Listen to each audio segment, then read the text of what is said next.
Said what? Is it on now? It is on.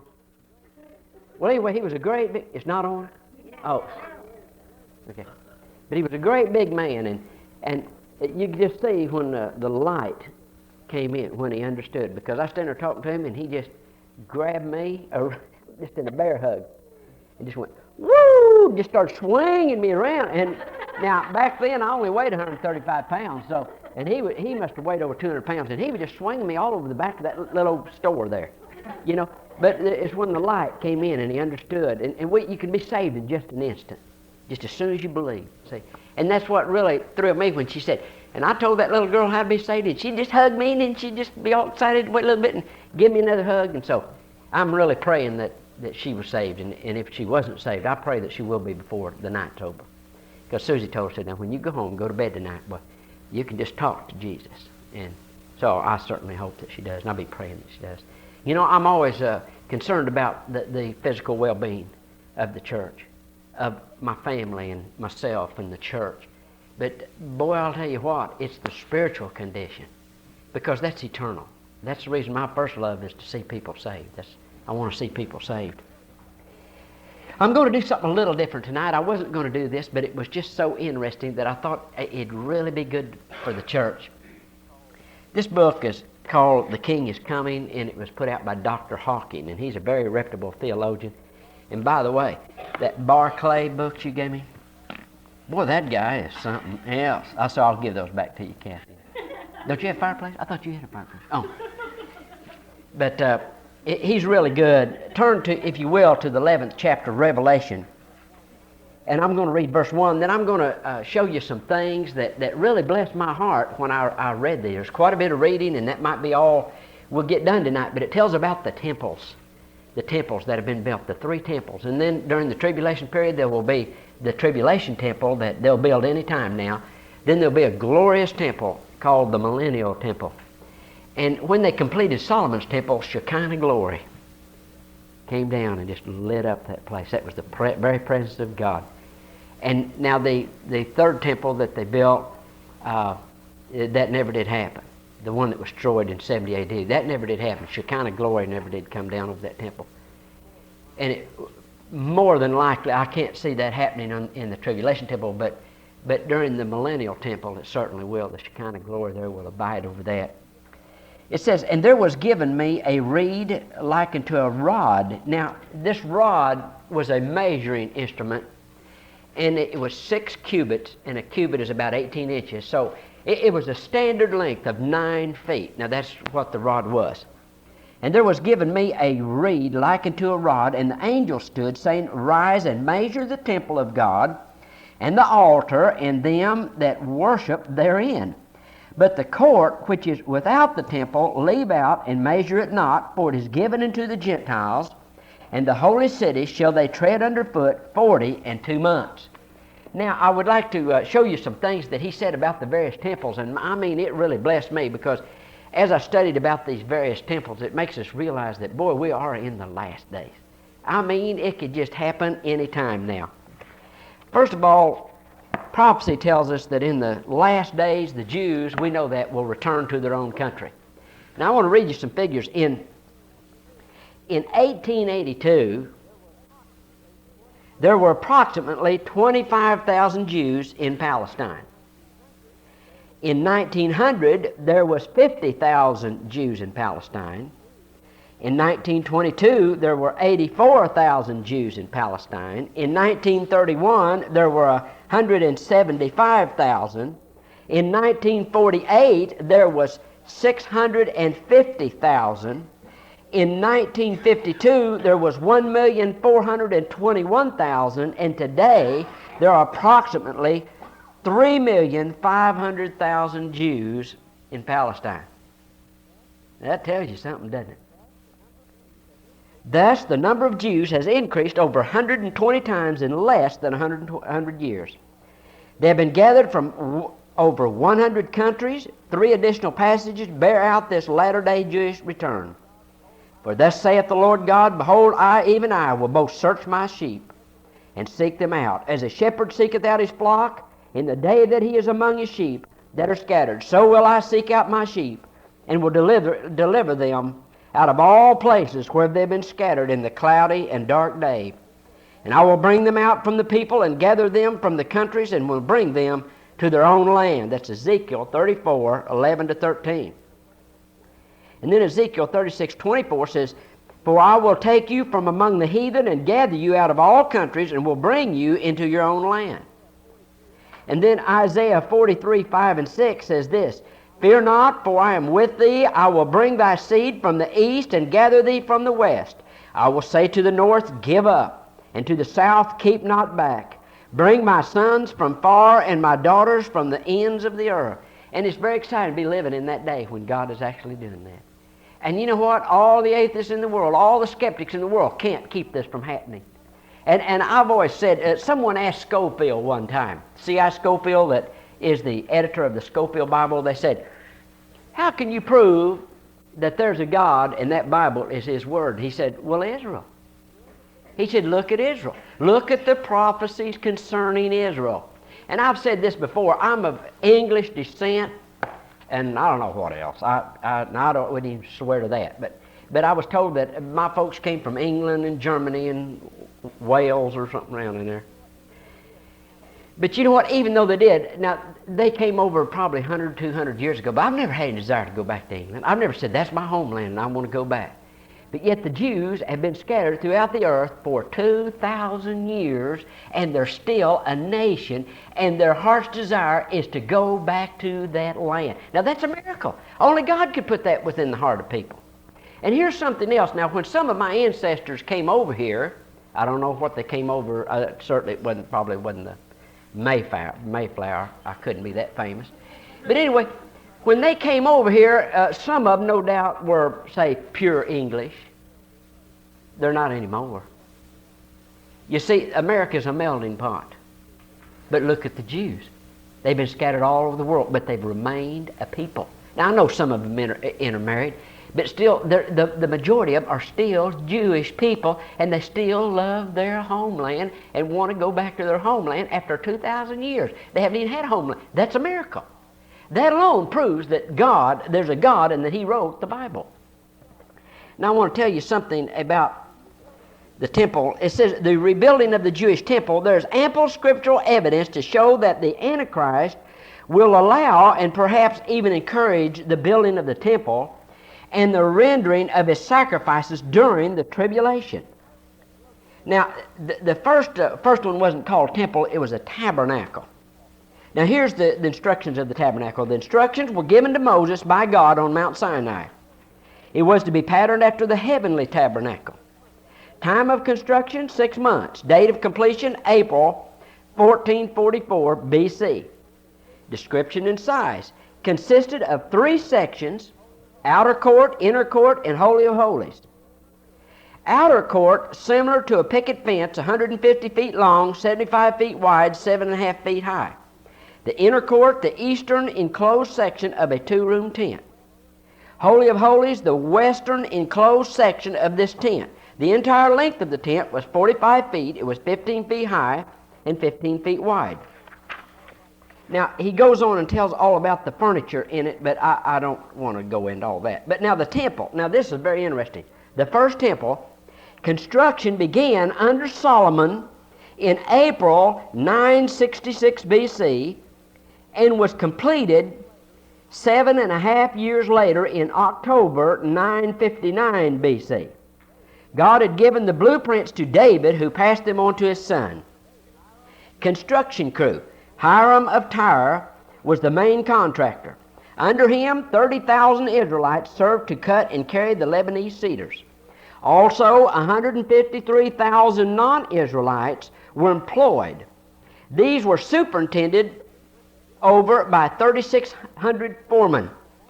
David began gathering vast materials for the temple while Solomon was still a boy. They consisted, now notice this is staggering. They consisted of 100,000 talents of gold. That's 120 million ounces, plus untold quantities of bronze and wood. Now the silver was 1.2 billion ounces of silver went into this temple. plus untold quantities of bronze and wood. At today's prices, the gold and silver alone would surpass $75 billion. That was some structure, you know. The total cost for the temple probably approached 1/10 of $1 trillion. David himself, how many ever thought of David, the little shepherd boy, and David the king, of being a rich man, a wealthy man? Did you ever think about him being a wealthy man? Now, I know Solomon was the richest man that ever lived, but I never really thought about David being real wealthy. But you stop and consider something. Back then, to be real wealthy, it wouldn't do you a lot of good. I mean, I don't care how rich you was, you couldn't have a car because you couldn't have air conditioning. There's a lot of things that you couldn't have TVs or what would you do with all that money anyway? You just eat so much food, and that's about it. You could have a lot of servants to do whatever. What would they do? Stand around fanning you, I guess. Swat flies. I don't know what they do. But I never did think about David as being a real wealthy man. But look what he contributed. David himself personally gave 3,000 talents of gold. That's 3.6 million ounces. Or, now he's going to put this down in today's dollars. 800,000 million and 7,000 talents of silver, which is 8.4 million ounces, or $84 million worth of silver. Now he was a wealthy man. He was over $1 billion in gold and almost $1 billion in silver that he personally gave. Now notice this, at the dedication, 22,000, in other words, when they completed it, the first big service they had, 22,000 oxen and 120,000 sheep and goats were sacrificed in a 14-day period. Now you just think of that. The temple proper was 90 feet long, 20 feet wide, and 45 feet high. And it cost $1/10 of $1 trillion. That thing must have just been almost solid gold and silver inside. That was no doubt one spectacular building. It was built of blocks of stone quarried in nearby hills. The inside was paneled with finely carved cedar wood overlaid with gold. The floors were made of cypress boards. All this was done without sound of hammer, axe, or any other tool. Isn't that amazing? The altar of bronze was 30 feet long by 15 feet high with a circumference of 30 feet. The laver measured 15 feet across, 7.5 feet deep, with a circumference of 45 feet. It rested on the back of 12 oxen in 4 groups of 3, facing the cardinal points of the compass, north, south, east, and west. This bowl weighed over 30 tons and could hold some 16,000 gallons of water. Now, I'd like to have seen that building. That was something. We don't have anything today that would begin to compare to it. Now, the second temple was construction was begun by Zerubbabel in June, probably on my birthday, the 6th. In June 535 BC, and it was completed in February 516 BC. The prophet Haggai was the prompter God used to get the temple built. Its dimensions were 90 feet long by 90 feet high. Herod the Great began rebuilding and adding to the temple. Construction continued after his death. In Jesus' day, work was still going on. How many knew that? But now here's what's amazing. It was finally completed in AD 64. On the 9th of AD 70, Titus totally destroyed it. After they spent all those years building it, it stood 6 years and then was totally destroyed. Now here's something. I didn't really know all this stuff. Let me see exactly where I want to start reading here. Well, I'll go here and start reading. The temple history between Zerubbabel and Christ. Josephus says Alexander the Great visited the temple. On December the 15th, 168 BC, Antiochus Ephanes defiled the temple by slaughtering a sow on the altar. He then looted the temple and burned the copies of the law of Moses. This led to a Jewish revolt instigated by Matthias and his 5 sons, John, Simon, Judas, Eleazar, and Jonathan. Judas became nicknamed the Hammer. On December the 25th, 165 BC, the Maccabees captured and cleansed the temple. This originated the Feast of Dedication, also called Lights and Hanukkah. In 63 BC, Pompey took the temple after a 3-month siege on the Day of Atonement. The temple in the time of Jesus, it was the most beautiful building in the world. Herod had trained, now this is what really amazed me. I mean, the activity that went on at the temple. It was the most beautiful building in the world. Herod had trained 1,000 priests in building arts and had employed 10,000 skilled masons. He then secured 1,000 wagons to have stones from the quarries. The temple was made of beautiful marble and gold, so gleaming that it appeared from afar as a mountain of snow glittering in the sun. It could easily hold 120,000 worshipers. And we just need a little more room, Lord. The temple personnel. Now, this is how many people worked there. The high priest, of course, there was only one high priest. The chief priest, 200 high-born Jews who could trace their descent back to Zadok. They had charge of the temple or the weekly temple services, temple treasury, and maintenance of the sacred vessels. The regular priest, 7,200 in number, they were divided into 24 priestly clans, each serving a week at a time. Their job was lighting the altar fires, burning incense, baking the unleavened bread, and sacrificing the animals. The Levites, 9,600 in number, they also served 1 week at a time as guards, policemen, doorkeepers, singers, musicians, and servants. The daily temple ritual required the services of 1,000 priests and Levites.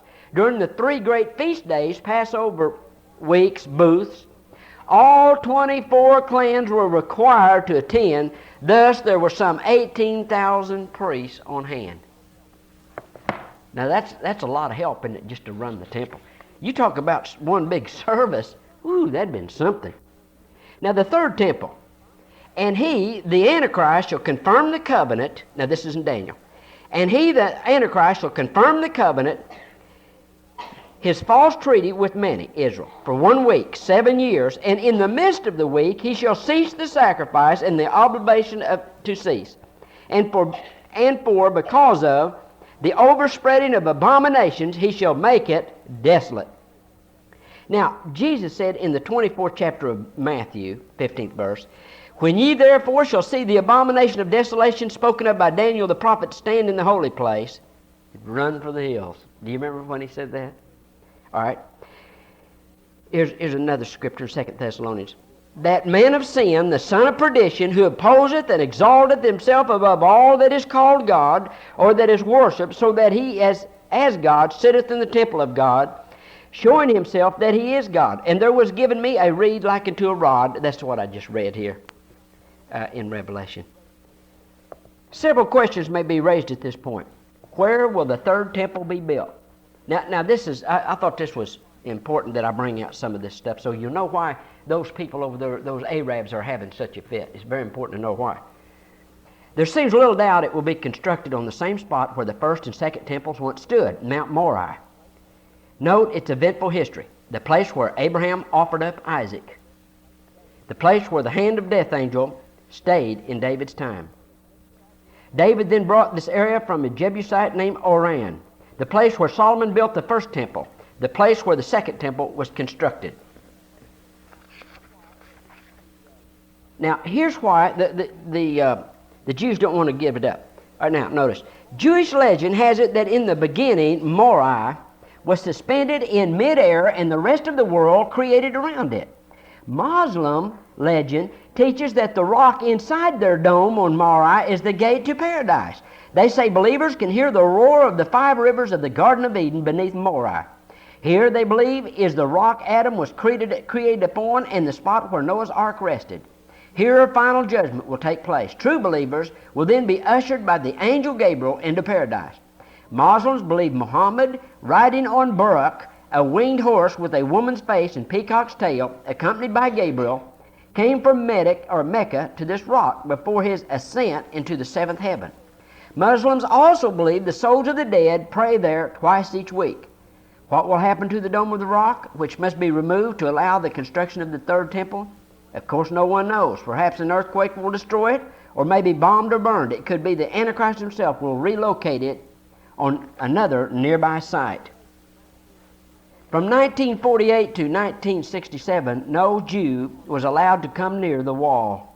On June the 6th, 1967, Israeli paratroopers took the wall from the Arab legionnaires. In other words, and now I need to read that, I guess, so that part will make sense to you. It's how did the Jews get a hold of it? It says, what will cause the Jews to rebuild the third temple? First of all, it can be stated that there is a growing desire in the heart of some Jews to rebuild the third temple. This ancient yearning was fanned to white heat during the days following the Six-Day War in June of 73, at which time the Jews recaptured the old walled city of Jerusalem, including their beloved western or Wailing Wall.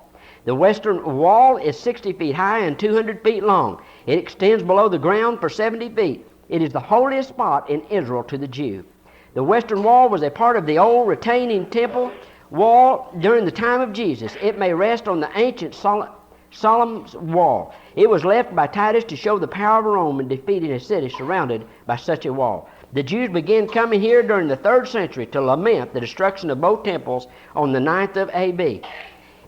It thus became known as the Wailing Wall. Pieces of paper containing prayers can be stuffed in cracks of the wall. The divine presence is believed to rest eternally on the wall. On the eve of A.V., legend holds it that the dead of the night, a white dove, the divine presence, appears and coos sadly with the mourners. At night the stones are covered with drops of dew, declared to be the tears of the wall shed over Israel. So you see, the problem they have is it's the holiest place in the world to the Jews, but it's also to the Muslims. See, and so that's the reason they don't want to give it up. Now here's something Zola Levitt wrote. One is reminded of this succinct prophecy of our Lord in Luke 21:24, which reviews the situation. And they shall fall by the edge of the sword, and shall be led away captive into all nations, and Jerusalem shall be trodden down of the Gentiles until the times of the Gentiles be fulfilled.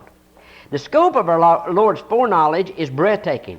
The prophecy has clearly been justified. The Jews hold the temple site in the words of their brilliant military commander, Moshe Dayan. No power on earth will remove us from this spot again, and rebuilding the temple at this time has not escaped the Jews as a real possibility.